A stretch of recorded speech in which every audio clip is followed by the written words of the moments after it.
Hi, everyone. I think we're going to get started soon. So if you'd like to take a seat, finish up your conversations. Um, my name is Zagaria Buckley. For those who don't know me, I'm the Director of Art Exhibitions and Outreach here at the university. I'm a curator and writer, and I manage the art gallery here at the university, which is in Gorham. I encourage everyone to come visit. And I also oversee our Artist in Residence program. And so tonight I'll be in conversation with the 2024 Art Gallery Artist in Residence, Ryan Adams. I'm also very pregnant, so if I need to run to the restroom, please forgive me. Advance. So Ryan is a painter and muralist based in Portland, Maine. His background in traditional graffiti led him to create large-scale mural work and hand-lettered signage while maintaining a studio practice.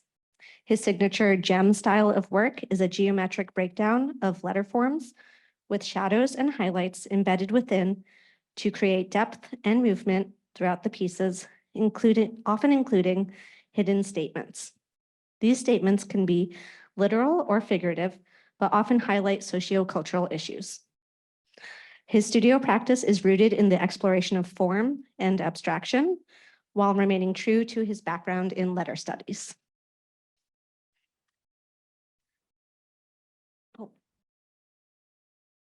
So I really see our conversation today as focusing on tensions and dualities. I'm thinking about linguistic versus visual, familial, private spheres versus communal, as well as written versus photographic records, and private versus public artistic practice. Your individual practice really complicates all of these arbitrary delineations and kind of just gives rise to how false thinking in these binary ways are. So I'd like to get into that. You often mention duality as a theme in your work, and I'm hoping you can speak more about your artistic perspective of why duality is a theme in need of greater examination, and separately, what audiences gain from a deeper examination of duality's role within your work. And feel free to advance slides if you need. Oh, well, thank you so much for having me here. I'm super excited to kind of jump into these questions. So duality to me, and kind of thinking about the role that that's played throughout my life, kind of looking back, there's always, for me, kind of been two kind of different, I guess, existences, or two different places that I resided in at the same time. I think about growing up here as a Black person in Maine.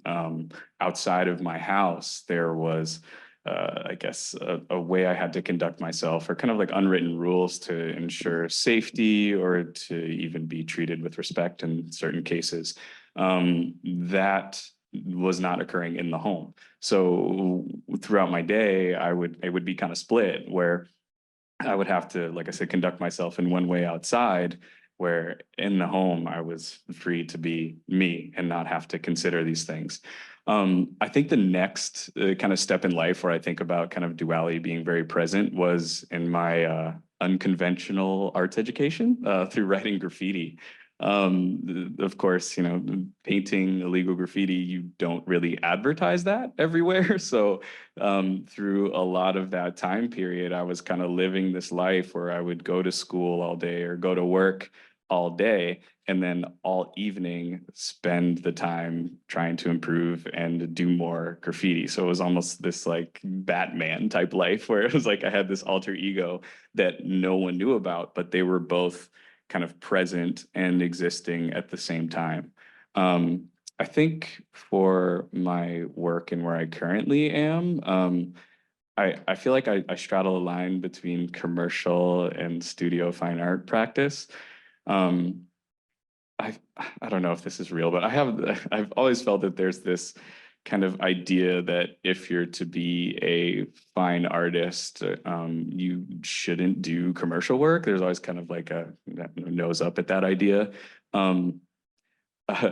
Yeah, I have a tough time following those kind of rules. So I think that, you know, if I have this skill set and this practice that can, allow for me to feed my family, I'm going to absolutely do that. And they do exist separately, kind of at the same time.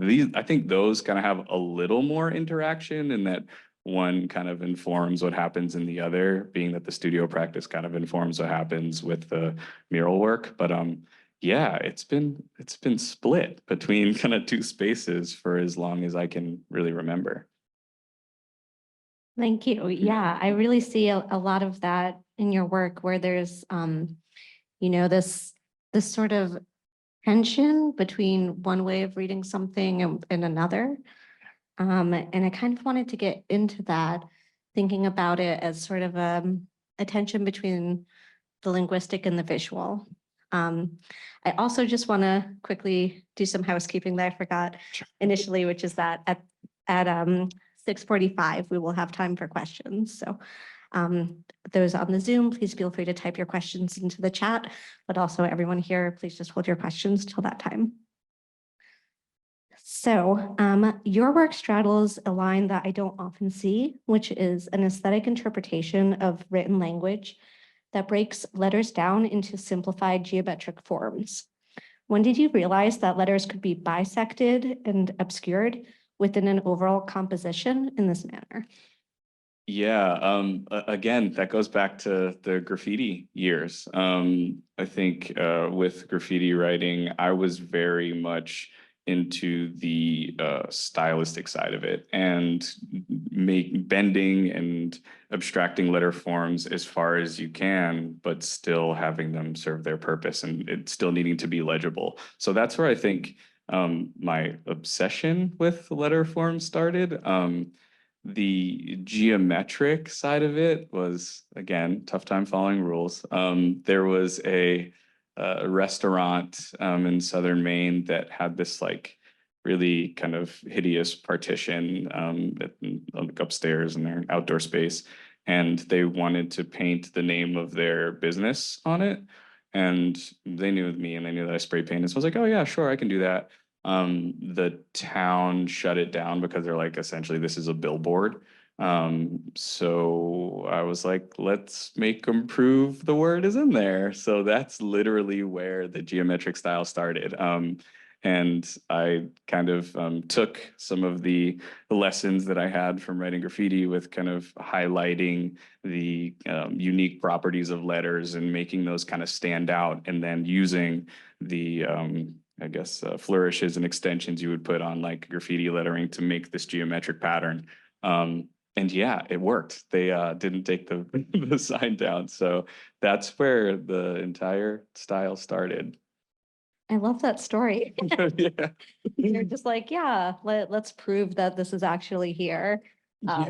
And then it like birthed something new in your art. Absolutely. I often joke around and say my life has been like a series of people being like, you shouldn't do that. And I'm like, I'm gonna do it. And then somehow like it ends up in a good place. So I was also thinking about how there's a meld of alphabetic and visual languages that you're playing with, and they kind of create a greater message than use of either of those forces alone. So, we've talked a little bit about how you can obscure and sort of play, get a playfulness into your work through this way. But I'm wondering, like, what do you find you're able to communicate by putting those two languages together? Yeah, I think that by having kind of the design and the visual impact with the statement embedded kind of allows for a different sort of interaction with the piece. I think if the statement was just written on the wall, it's kind of like you're able to just read it and continue on. What I've noticed with the gem style pieces is that there's sort of stages of interaction with them. Mostly I find people kind of, the vision's kind of interrupted by something bright and active and, colorful, and kind of like, oh, that's interesting. And then like you'll see someone pick out a letter. And I love to watch that process with folks because they're kind of like, oh my gosh, it says something. And then by the time they're able to kind of decipher it or see the message within the piece, they've sat with it for a while. And I think hopefully that it kind of resonates on a deeper level because you've had that experience of really sitting with it and working to get there. So yeah, I think that's what makes it a little bit different and deeper than just having it plainly written. Yeah, it makes me think of, and I apologize because I don't think this is a slide because it's something you just did and I saw on your Instagram.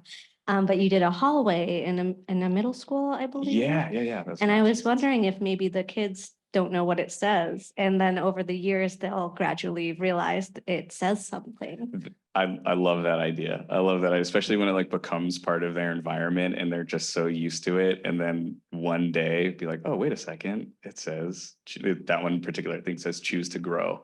So yeah, I love that idea that it's kind of hidden in there. And yeah.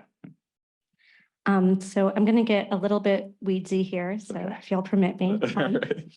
So language always possesses a connotative and a denotative meanings. There is what we say in the literal sense, and then what it conveys on a sociocultural level. Language holds this tension as an enforcer of governmental power and oppression, a conveyor of events in official records as they will be remembered. For example, philosopher Jacques Derrida's investigation of archives, and by proxy, the written word, positioned them as an apparatus of state power, accessible only to a privileged few. Today, opening formerly private archives to the public remains an ever ongoing project.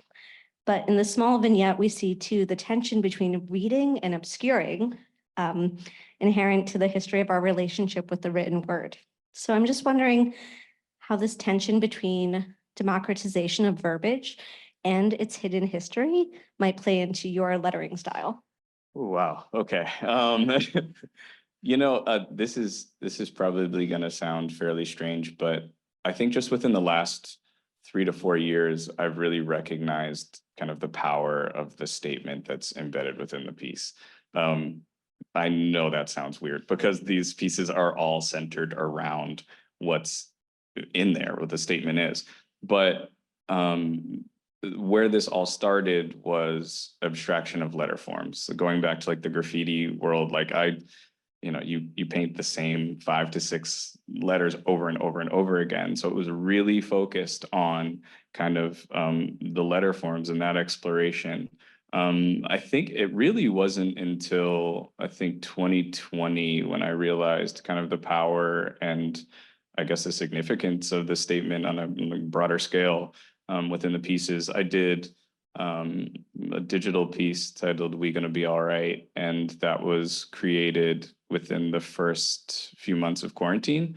To give it some context, I had just quit my corporate job to go full time on the creative side. I had a 6-month-old, a 3-year-old, and the world shut down. So I was, just very stressed out. And I kept kind of saying to myself, it's from a Kendrick Lamar song, like, we're going to be all right. We're going to be all right. We're going to get through this. I created a piece that was then in the 2020 Untitled show for the PMA. And for the show, what they did was they printed a banner that was adhered to the front of the building. And it really wasn't until then that I mean, so many people reached out to me telling me kind of the effect it had on them, how that resonated with them, and how they were really feeling the same exact way. For the vast majority of the pieces that are created in the studio, these are very like personal things to me. It's where I am, like right in that moment in time. So it's very raw and kind of scary to put those things out there. But through that piece, I saw that, I'm not alone in this feeling. And then I guess kind of considering where it falls kind of like in a historical context, like that was where I was at that moment. Now I see that piece and it takes me right back to that feeling of like the beginning of quarantine. And I think if we're to look at a piece or an installation like that now, like it kind of explains where a lot of folks were in that moment in time. So yeah, I'm kind of, I think, just now starting to realize its place and kind of the whole, I guess, place in history and the power that those hold. Yeah, I also feel like there's a something definitely with the democratization of lettering and messaging in graffiti culture and in using public walls. I'm wondering yeah. if you have some thoughts on, putting these messages out on public walls and what does that do from an artistic standpoint? Yeah, that's a very good question. I think to me it was always kind of like it made it a level playing field. Like I just instead of needing to be chosen by the powers that be to tell me that my work can go there, I'm gonna go to this public space and I'm gonna put my work up there as well. And yeah, I mean, I think there is that kind of side of it where it's like, no, I belong here too. And yeah, I guess reclaiming space in a way that I feel, yeah, yeah. It's kind of tough thinking back on those times, but I think that was part of the drive. I feel like it also comes through though with even mural work, like anything that, brings art out into the public sphere. Absolutely. It's out and available for everyone to experience. You don't have to know about a gallery space. You don't have to know about a museum space. It's literally out in the neighborhood for people to experience and yeah, live with, I guess. So I was also thinking a bit about this other duality, which is if I'm thinking about the written word and its role in your pieces, I also think about photography, which you use as a tool, Yes. maybe not, directly presenting photographic artwork, but I wanted to think just a little bit about this one exhibition by curator Okoye Enweiser from 2008 at the International Center of Photography. It was titled Archive Fever. In the catalog for the show, Enweiser asserts the equivalent primacy of the photograph as a historic document. Sorry. Hmm. There's a baby pushing on my lungs. Oh boy. He asserts the equivalent primacy of the photograph as a historic document. And Weiser writes that contemporary artists are creating, quote, critical transactions predicated on opening up new pictorial and historiographic experiences against the exactitude of the photographic trace. So thinking just in terms of your Piece Together mural series, how does the photographic portraiture and its subsequent translation into paint on a public wall assist in shaping the memory of what we've been discussing? Can such interventions democratize, in effect, archival access and shape collective communal identity? Yes. Okay. So my thoughts on this. I feel as if you just from my own experiences, when you do when there are spaces where you don't see people like you or yourself represented in those spaces, it feels like there's not a place for you there. Growing up here, in a lot of the art spaces, I felt that way. Especially in the public art, it's like sector. There was, I mean, no statues of Black and brown folks, portraits or whatnot. It just wasn't there. So I know that feeling, a feeling as if, there is no representation of people like me in here. This must not be for me. I think part of the drive behind the Piece Together project is that representation is key. We want to make sure that for me, I mean, younger generations, especially people of color and marginalized communities, see themselves represented in their spaces. So they know that there's a space for them there and that they're also appreciated and loved in that community. I mean, the whole kind of Piece Together project came about through Rachel and I were spending some time down in Rachel, my wife, I don't probably go there, but we were spending time down in the East Bayside neighborhood. And, I'm born and raised in Portland. I've seen a lot of the change over the years. And there was, kind of a very active neighborhood on one side and then a lot of new development on the other side. Both are very active. It was a beautiful summer day, but there was zero crossover.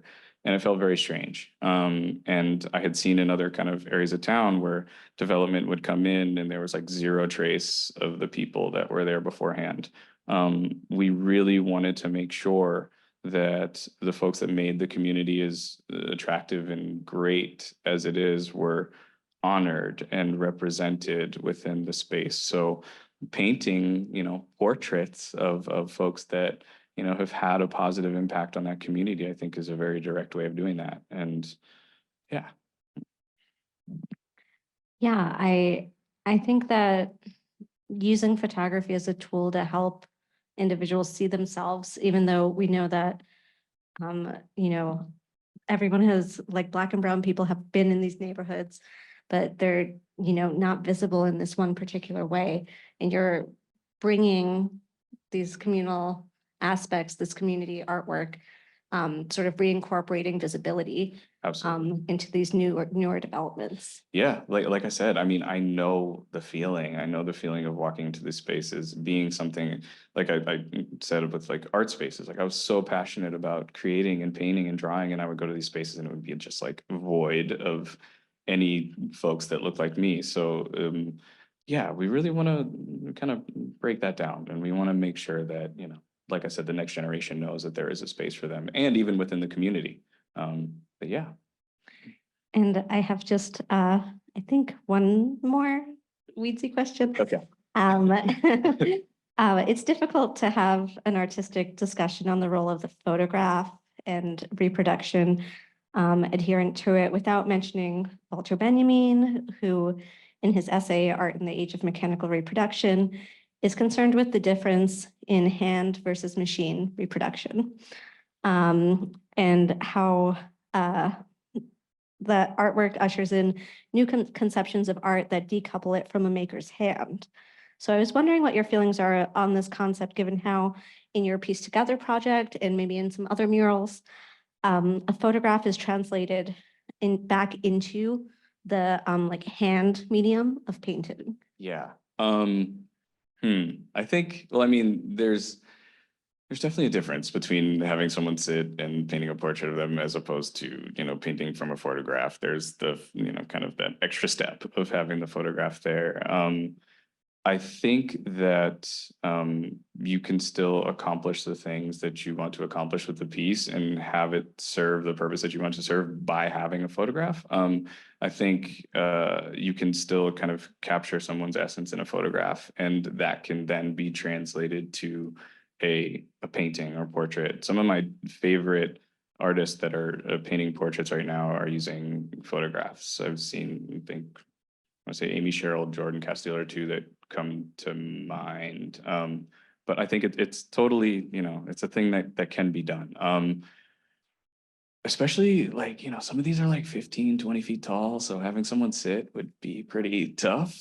So like we just gotta, use I think, I definitely see some palette similarities too between Amy Sherrill's work and yours. I nearly had a question in here about it, but Oh, yeah, I mean, if you would like to talk about that. She's one of the absolute best. I mean, hands down.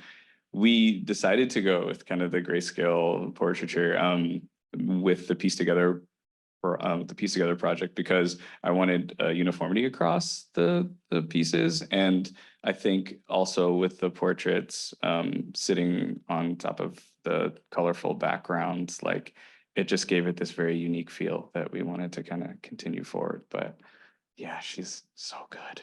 She's And I lied. There are more okay. wheezy questions.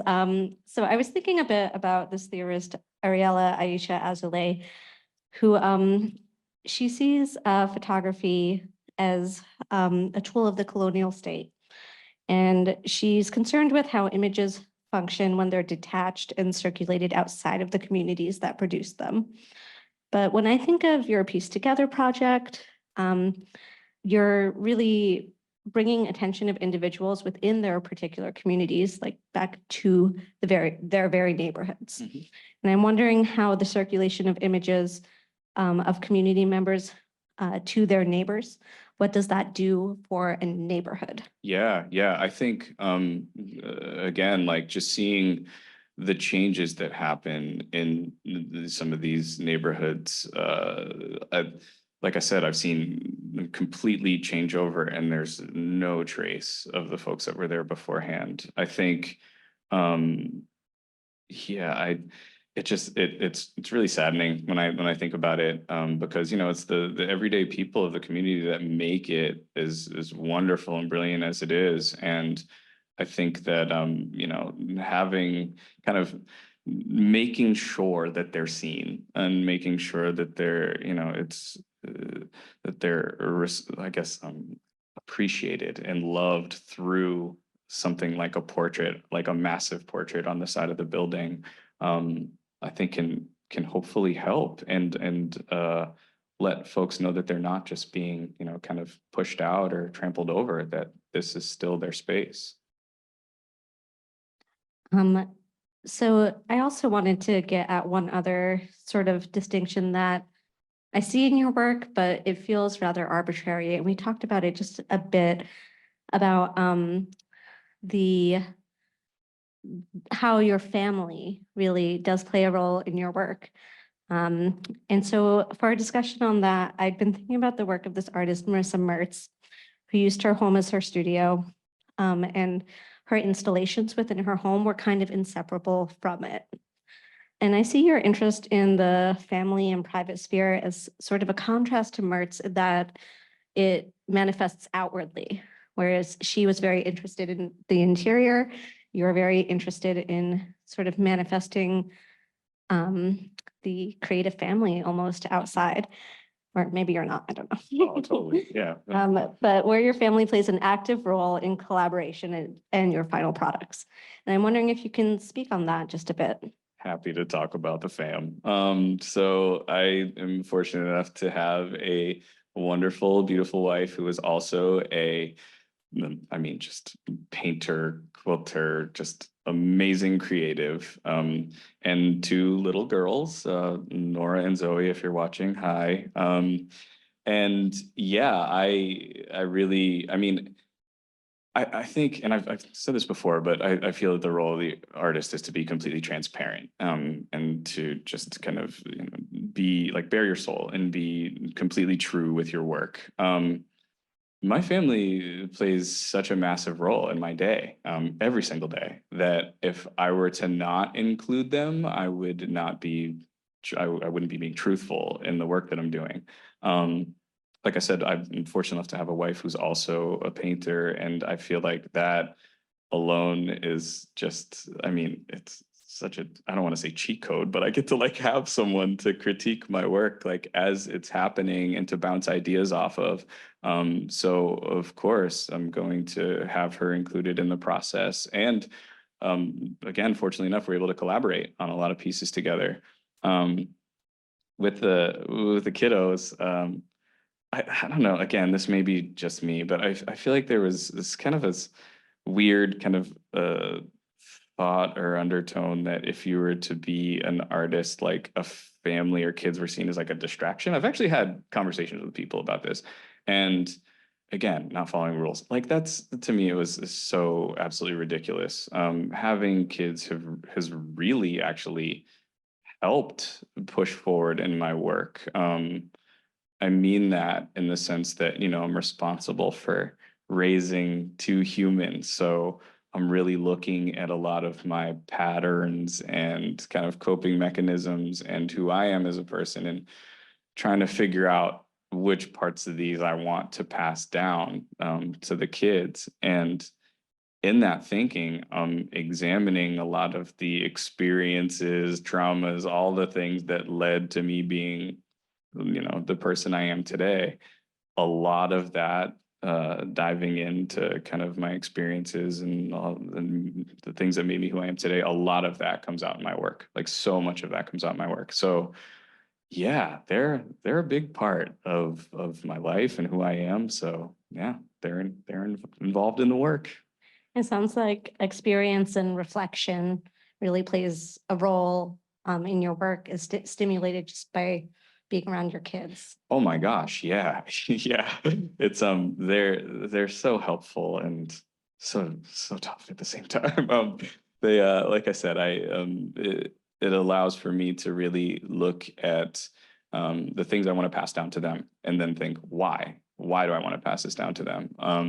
And also on the flip side of that, like this is something that I developed that I really want to make sure my kids don't have or have to deal with. And why is that? And in that thinking, in that examination, so much comes up that I'm then able to include into the work. I mean, it seems like the Piece Together project almost is something that you are also passing down.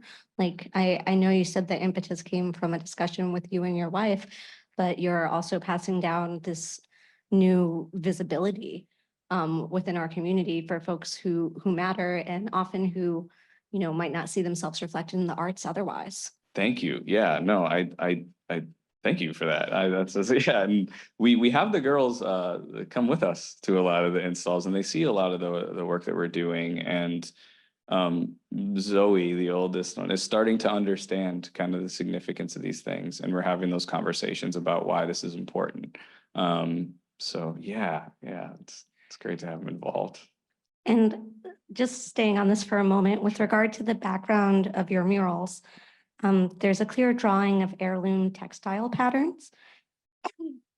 Sorry, which I know is of interest to your collaborator and wife, Rachel. So I was wondering if you consider textiles to be sort of a historic record that's also coming into your pieces, perhaps one not as well worn, pun intended, in the theorization territory as the written word and the photograph. But these patterns, like your faceted breakdown of the written word, have a history, and they can be read all the same. Indeed, the vivid colors assert their importance as on par with the sitters themselves. And so I was wondering if you could talk a bit about the importance of these vivid colors and patterns in the murals. Yeah, absolutely. So Rachel Gloria Adams, my wife, creates the background motifs for all of the Piece Together paintings.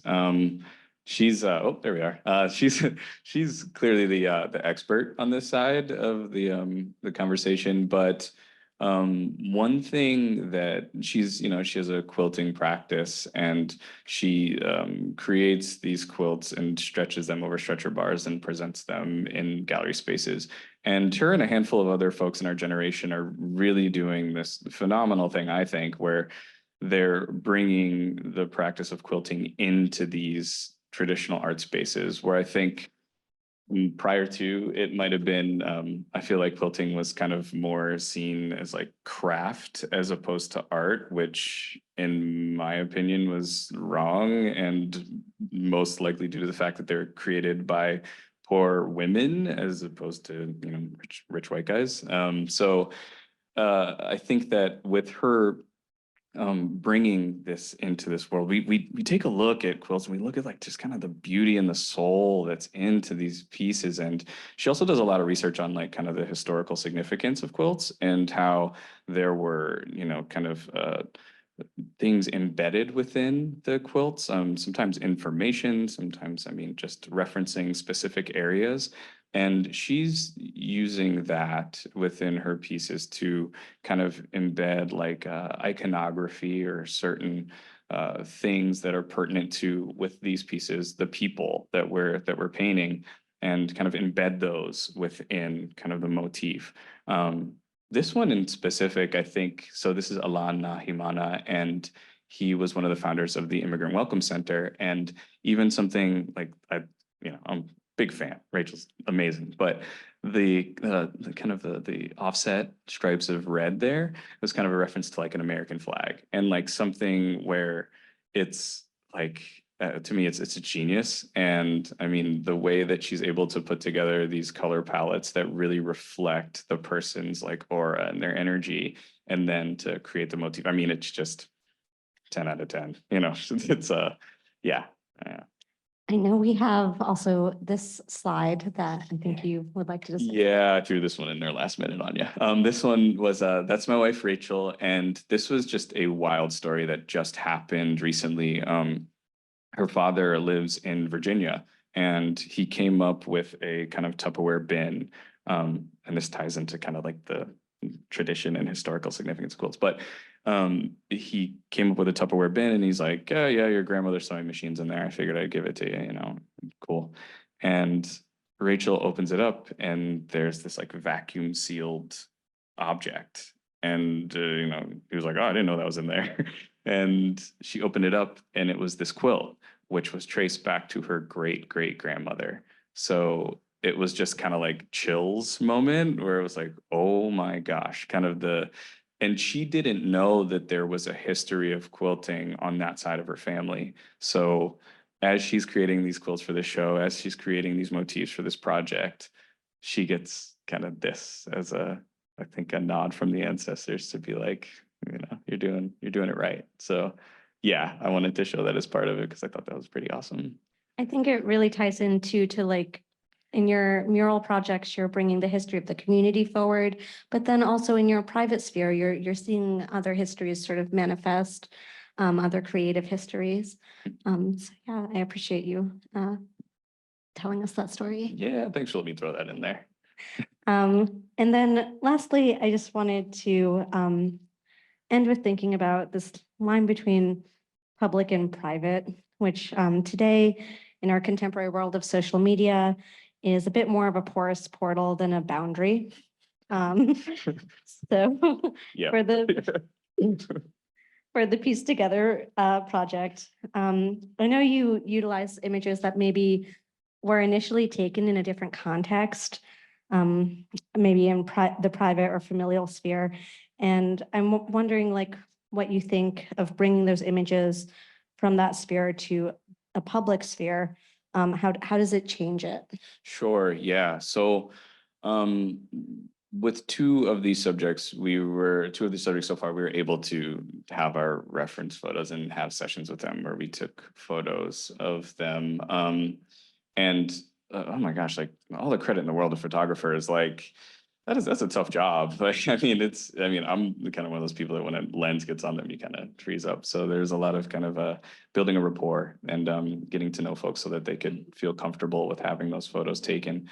I think the impact and I guess the significance of the picture really changes when you bring it to a larger exterior surface. Like I said, these portraits, we want to have people feel represented within their spaces. I think that, with an image, like a 5x7 image, like you may have that depending on where it is, but when it's covering the entire side of a building or it kind of has a completely different effect. So yeah, I think there is a massive shift in the translation between taking the photo to painting it on the wall. And yeah. I kind of think about it sometimes for some of the folks that see their face 12 feet tall for the first time. I'm like, oh, that's got to be kind of interesting. But yeah, for what it does hopefully what it does for the community is, much greater.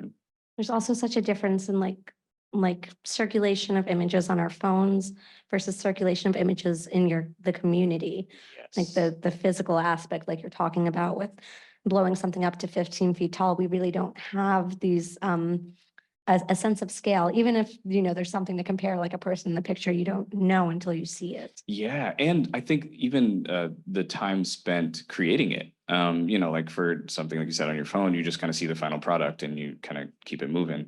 Being able to create these in neighborhoods and have people come by day after day to kind of see the process and see it kind of come together, I think is a whole kind of other level that folks are able to kind of experience there. It's nerve-wracking painting portraits in public, I'm not gonna lie. But it's also it's wonderful, like to have people, like I said, come by kind of day after day and see the process and become involved in the project really by chatting and yeah. And before I open it up for questions and answers, I just wanted to offer you a space to just talk about the project that you're doing with the university and with our students a bit. Yeah, absolutely. So artist in residence currently, and we are kind of doing an extension of the Piece Together project. So we have found a space in Westbrook that we will be painting potentially more than one portrait on. So I'm working directly with, I have one student intern that's going to see the process from start to finish. And we really did start at the beginning. Like I made sure that, she saw kind of everything when it comes to the outreach, looking for spaces, kind of gathering ideas, figuring out the logistics of the wall. And now we're on to that step where we're trying to find subjects. So it's yeah, she's gonna be able to see the whole thing. Shout out to Katie. She's wonderful so far. And we so we're on to the part where we're, looking for subjects. And then from there, we'll reach out to the community, reach out to certain spaces, and start to kind of get to know folks, vet folks, and hopefully grab some reference photos if they're okay with it. And then we start with kind of bringing it all together. So there's kind of the outreach, the research, the design development, and then the installation. And when we get to the installation, which we're aiming for April, if weather cooperates here, we will then ask for more folks to come in and help put some paint on the wall. So yeah, super excited. And I'm also on campus. I'm out in the studio in Gorham and having open hours, which will be 11 to 2, right? That's what we got. Yeah, 11 to 2. I think I said the wrong ones last week. But just having kind of open gallery, open studio hours where and kind of encourage folks to come in and chat. And I'll be working on a whole lot of paintings in there. So yeah. Yeah, and I think that even your residency kind of is straddling the non-existent line between public and private, right? You're working as an artist in the studio and in the community at the same time. Yeah. So I hope that our students will come by and see. Yeah. I want to thank you for this very wide-ranging conversation, and I'd like to open it up. Our friends on Zoom, you can use either the chat or the Q&A. I'm monitoring them. But in the meantime, since I don't see anything yet on the Zoom, if anyone in the room has a question, I can pass you a mic. Oh. Thank you. So I heard that there was a story about a piece of plywood and a certain person. Could you elaborate on that story a little bit? Yeah, Mom, you. absolutely. So that was my mom. I give y'all all the credit in the world. You had a task at hand with me as a child, and when you saw that I was interested in spray painting and graffiti, you bought a piece of plywood and some spray paint and put it in the backyard, and are like, you can practice here, which was like so unbelievably supportive. And I can't thank you enough. I think the intent might have been to keep me there, which didn't quite work. But it was so wonderful to have that kind of support from inside the house. It's I feel like it kind of in a greater sense, it kind of helped me with the idea of like, you might stray from the norm, but you have to kind of follow what you want to do. And there's people that are going to support it. The right people are going to support it. So yeah, thanks for that plywood and that spray paint. I think it went a long way. Anyone else?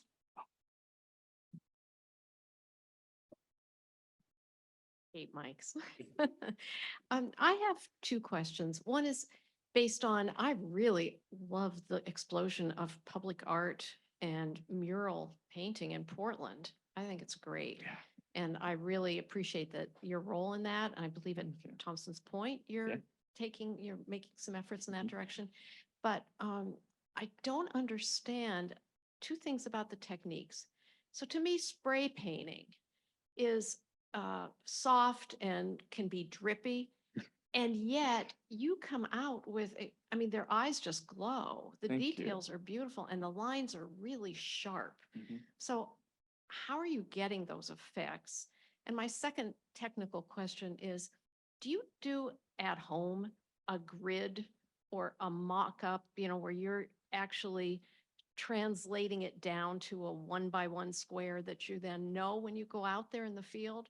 Okay, this red flower is going to take up this space. Mhm. I mean, it's not kind of seat of the pants when you're out Oh, there, no. right? No, no, no. Okay. So those are, it's technique that I'm Yeah, interested yeah, in. no, thank you for asking those questions. Uh, in regards to the spray paint, time spent, spray paint is always trying to control something that's really uncontrollable, because once the paint leaves the can, a strong gust of wind could completely ruin your day. So it's really time spent, technique, speed in which you move the can, and the distance between your hand and the wall plays a role in how sharp and fast the paint is going to hit the wall. And then by being closer, it's going to be more concentrated, so you have to move a lot faster.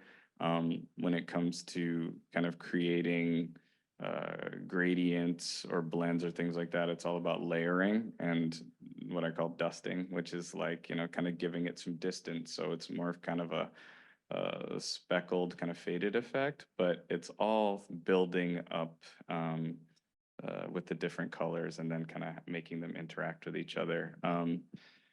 It really just comes from hours of years of doing it. You get your kind of comfort built up.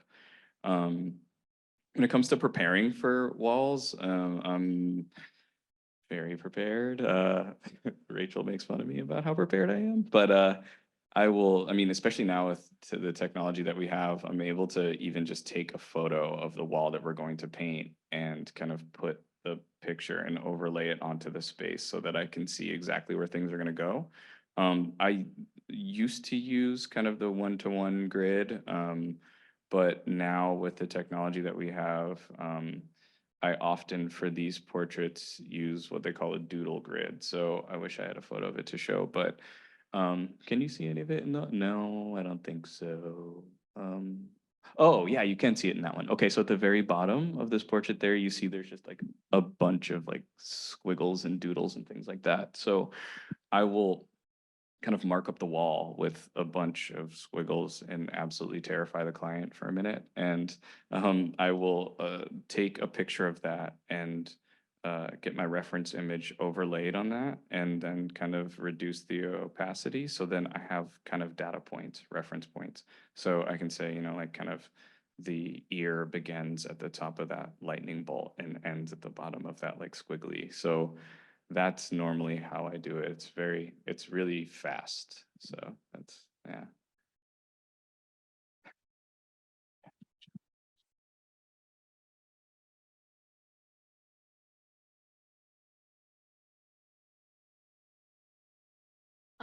So I'm a freshman right now at USM and I'm an art minor, so I'm not seeing kind of as much as the action as an art major would at the moment. But my question is, how do I get involved with your projects on campus? Yeah. And just in the Portland mural scene in general, because Yeah. that's what I'm interested in doing. Yeah, well, art minor here too, so hey, same team. I think so. I guess for this project here, it's Kelly Franco, correct? So Kelly Franco is going to be taking over for Kat. So I'd reach out directly to her, and once we get a little closer to the install date, or even if you want to swing by, like I said, I'll have those open hours on campus in Gorham. So come by, we can chat about kind of the different stages. The Academy building, yes, that's where it is. Yeah, thank you. Yeah, come by, we can chat about kind of that, or if you want to reach out to Kelly directly as well, either of those routes. To become involved in the mural scene, that is a very good question. I, geez, I feel like I had I don't know, it was odd. I was already painting outside, so like I was just kind of doing it. I think that, have you painted murals before? I have painted one at my hometown high school. Nice. Okay, so yeah, so you know kind of the process of doing it. Bet, Yeah, yeah. yeah. What I would suggest, I was actually just talking to a person about this earlier today. I think that developing a style is key, and that comes through doing and just like practicing and doing. And as much as I don't believe in like exposure bucks, and I think that every artist should be paid for their time, I do personally know that there's value in just doing it. And maybe, I mean, there's places like the Legal Wall on Marginal Way where you can practice, but there's also probably a good amount of folks out there that if you were like, hey, I know how to paint walls, I can do this for your business for either very cheap or free of charge because I want to, practice and get my work up to a certain level. Like it happens and it'll do that for you. Again, it's a weird, I'm contradicting myself by saying, do things for free. But I know when I was first starting out, I did things for like a bar tab, and what those things led to was just so much more. So yeah, just going for it, like I don't think there's ever gonna be a point where someone said this to me when I was younger too. There's never gonna be a point where someone says, oh, hey, you're ready, come on. Like you have to just do and find a way to do it. And, murals are great advertisements for your work, so yeah. Yeah, absolutely. Sorry, there are just 3 resources I can think of also for you. One is Creative Portland. They are the city's sort of quasi arts agency. They keep a roster of painters and muralists in the city, so you'll want to get on that. They also host Monday morning drop-bys at their office on the first Monday of every month. Could be a nice way to meet some folks. Tempo Arts also manages murals in town. I'm sure that you could get in contact with them and let them know you're looking to paint, and then you'll be able to get some opportunities, at least to practice painting. And then the Maine Arts Commission does occasionally put out calls for art. So beginning to submit calls and submit proposals just as practice even can be a really good way to get your practice up. Thank you so much. I do have one other note. I actually work right next to that mural. And when I first started working there, I was like, wow, that's awesome. And then I heard that you were the artist in residence for this semester.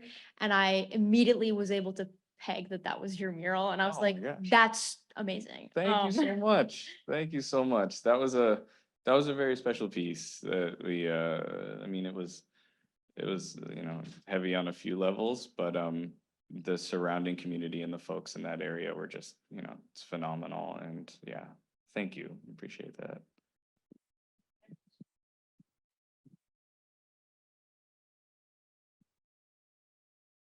I can talk loud. All right. Oh, okay. Thanks, okay. I was wondering about your viewing and kind of growing up with the idea of the style of graffiti like in New York and tagging and putting your work on these on the trains, not but not necessarily train, but walls, and doing it, as purely as a form of self-expression, and rebellion as well, and how you translate that into a respected profession, but maintain that energy that from the craft itself. Thank you. Yeah, that's a very good question. I think that Rachel and I often kind of chuckle about my mindset, like, because, I'm like, oh yeah, we got to do that spot. We got to do that spot. She's like, okay, graffiti writer, you don't need to be on everything. There is a certain, I mean, when you're doing something purely for the love of doing it, there's a certain energy and a feel that's like, you almost feel like, this might sound strange, but you almost feel like unstoppable. It's like, I love this so much that no matter what, I'm going to make this happen. That, I think, is what carried forward into kind of the studio practice and the mural practice now. It's like, I will find a way and I will absolutely make it happen if it's something that I really want to do. I also feel like painting graffiti was the greatest training for critiques, handling critiques, because like 98% of the population kind of hates it, and you're pouring your all into this thing. And so you kind of develop a mindset of, as long as I feel that I did a good job or I feel I put my all into it, then it's a success. And it really doesn't matter as much about other people's opinions of the work. And that's something I really try to hold on to.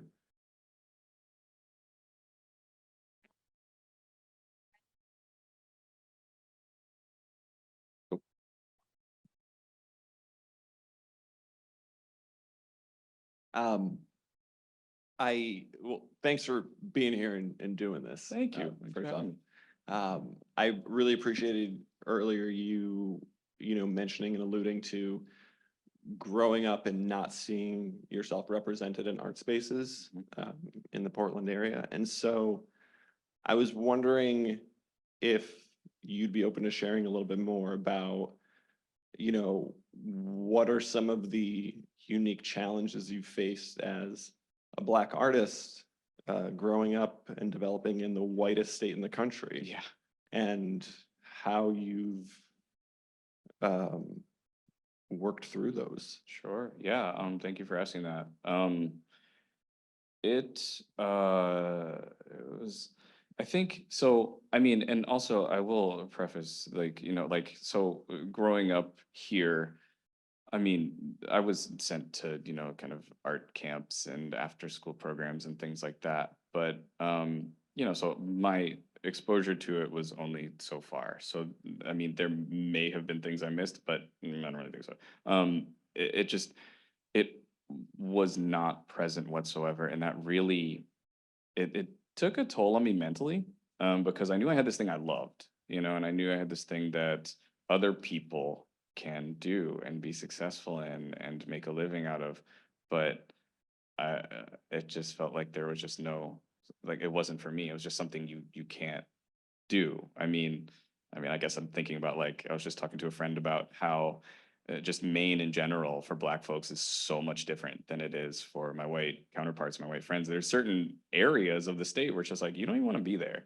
And my friend, who's a white person, was just kind of grasping that. And just that idea of like, nope, you don't really want to go there. It's not really for you. And that was kind of the feeling I had with kind of the traditional art spaces here. So it was really tough mentally. I think pushing through it, I just, I knew it was something I wanted to do. I think my commercial this is, and I can be petty, but my commercial mural practice, I think I know kind of started in the idea that I would go to these openings, I would go to these art events, and you know, I be the only, you know, Black guy in the room, and then they hear you use spray paint, and it's just like, you know, just on to the next conversation. So I really felt dismissed, and like I said, I get petty and I'm competitive, and I'm just like, I'm gonna find out a way to make that kind of money without y'all through my work. So I found that there was this lane where people had these murals in their spaces that were really bringing something to their business and that they would pay money for. And I just, that was how I did it. I was like, I'm going to figure out a way to do it without y'all and just, you know, kind of lean in on to this side of things. And I think eventually it was, you know, you cover enough ground where if they ignore you, it's very deliberate and obvious. So yeah, that's kind of how I worked through it. And obviously your mom too. Yes, and my mom. Yeah, you know, 100%. Thank you.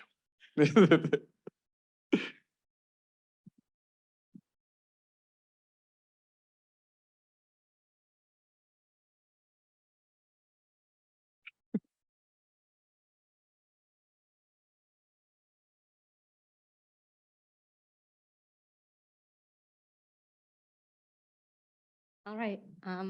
Well, I just wanted to say thank you so much for your time this evening and for your time as our artist in residence for 2024. We're so excited about the project. And I really appreciate, I don't know, the duality of our conversation tonight and how I feel like it still worked. Yeah, absolutely. I hope other people absolutely. feel that way.